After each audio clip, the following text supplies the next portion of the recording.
guys, welcome back to my channel. So today's video is going to be me swatching all my Maybelline lipsticks. Now, I'm a huge fan of the Maybelline lipsticks, the colour Sensationals, the mattes, the creams. I like them all, and I only have 9 shades to swatch, but they are probably some of my favourite lipsticks. I really like Maybelline as a brand anyway, but I feel like they make some of the best lipsticks from the drugstore anyway. So I really enjoy these products, and I'm going to swatch them all today in case you are looking to buy some new shades of them. But they come in so many different shades. Now obviously, if you know me, you know that I love nude shades, very pale, pinky peachy nude shades. So most of them are those kinds of shades, but there are 1 or 2 that are a bit out there. So yeah, it's not going to be a review video because I've just told you how much I like them, but it's just going to be a swatching review, and then I'll tell you at the end which ones are my favourites. So yeah, let's just get started.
Okay, so those were all the swatches. As you can tell, most of them were nudes or pinks, and then obviously the last one was really out there and bold.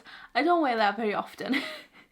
Okay, so my favourites have to be the first one, which was Tantalising Taupe, one of the colour Sensational ones. This is, if you're looking for the perfect nude, honestly, when I first started out, I really struggled to find my perfect nudie pink type lipstick until I found this one.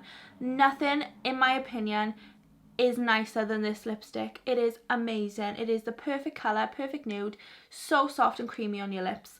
Nothing can beat this, in my opinion. I just love it so much.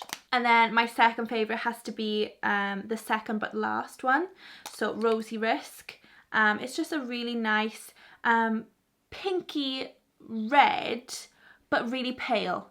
and I just love it so much. It is like a rosy colour. It is so nice, but also natural at the same time, but gives a little bit of colour. So all of these lipsticks are about £7.99, £8.99 roughly, and you can get them on Amazon and you can get them on Boots. I will link all of these on Amazon down below for you guys if you are interested in buying them. So yeah, I hope you found this video helpful if you are looking to buy some new lipsticks by Maybelline. I hope this was helpful to you, and I hope you liked this video. If you did, please give it a big thumbs up down below. Make sure to subscribe to my channel if you're not already, so you can see all my other videos, and leave a comment down below of what your favourite shade of a Maybelline lipstick is. Let me know in the comments, and thank you so much for watching, guys, and I will see you all in my next video. Bye.